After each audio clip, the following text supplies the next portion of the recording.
Donc le budget municipal consacré à l'indemnisation des élus a représenté près de 1 300 000 € en 2025, auquel il faut ajouter 210 000 € de frais de fonctionnement des groupes d'élus, soit un total de 1 500 000 €. Et au budget primitif 2026, les frais de fonctionnement des groupes d'élus passent à 280 000 €.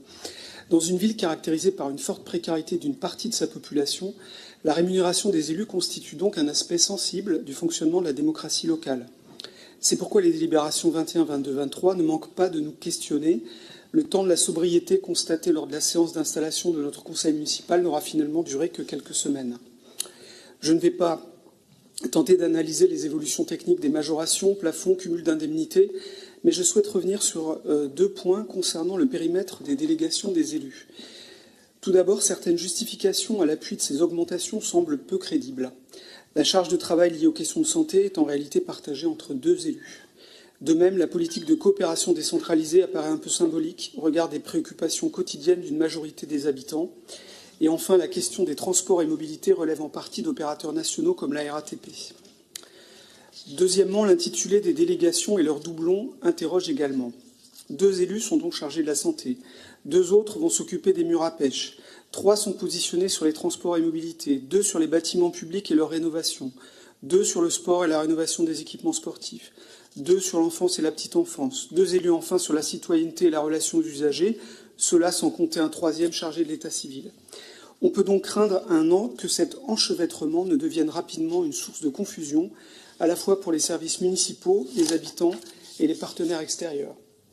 Cet organigramme ne nous semble pas avoir été conçu pour répondre de manière opérationnelle aux besoins des habitants, mais davantage pour satisfaire chaque groupe politique intégré à votre majorité municipale. Si les Montreuilloises et les Montreuillois savaient, déjà ils seront ravis d'apprendre que l'antiracisme et l'islamophobie ne méritent toujours pas une délégation d'adjoints de plein exercice, mais bon, au moins on aura quelqu'un maintenant, un conseiller délégué, quelqu'un qui sera représentatif de ces sujets et qui aura vécu ces réalités dans sa chair, bien sûr, à n'en pas douter. Alors bon, sur ces majorations d'indemnité, c'est littéralement la roue de la fortune. Trop de choses à dire qui font tiquer, mais juste exemple. Premier adjoint qui touche la même indemnité que le maire, quasiment 6 000 €. Explication, en page 1183, il a beaucoup de travail, et puis c'est expliqué par son placement dans le tableau, je cite. Sauf que c'est contradictoire avec l'indemnité du 13e adjoint, monsieur Rouibier, à la vie des quartiers, plus de 4 000 €. Pourquoi? Alors que c'est le 13e, du coup on n'y comprend plus rien. Il paraîtrait que ce serait donc plus important que la vie associative ou la santé. Bref, mais donc du coup, sur ces majorations, à 93%, en l'occurrence, là, on nous explique que c'est parce que la délégation porte sur l'ensemble de ces quartiers, parce que les autres élus ne sont pas tous, évidemment, élus du tout le territoire de la ville, c'est bien connu. Bref, encore l'opacité qui flaire bon les deals, groupe par groupe, comme ça a été dit par mes collègues de l'autre groupe d'opposition, dans le huis clos du cabinet du maire. Nous voterons contre. Merci beaucoup. Certains sujets que vous avez évoqués me semblent relever de l'appréciation politique directe, c'est-à-dire l'importance ou pas accordée à la solidarité internationale. Il se trouve que, pour ce qui concerne la ville de Montreuil, nous considérons au long cours que la solidarité internationale doit faire partie de l'ADN de notre ville. Ainsi, sur les questions de mobilité, vous avez dit rapidement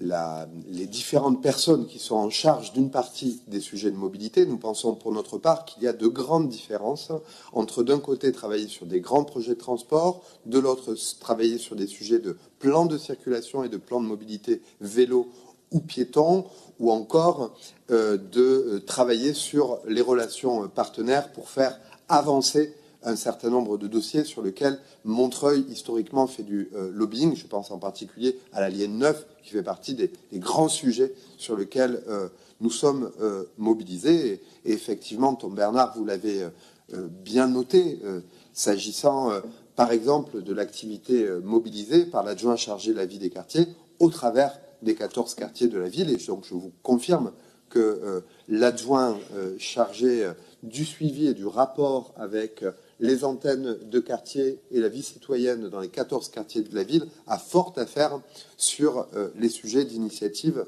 citoyenne.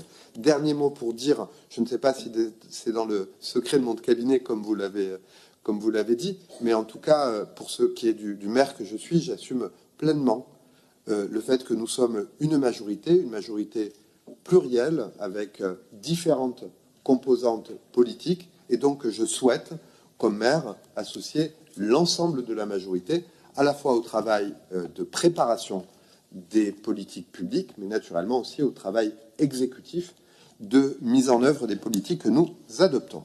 Donc je mets au vote l'article 1er, contre, abstention, adopté. Je vous remercie.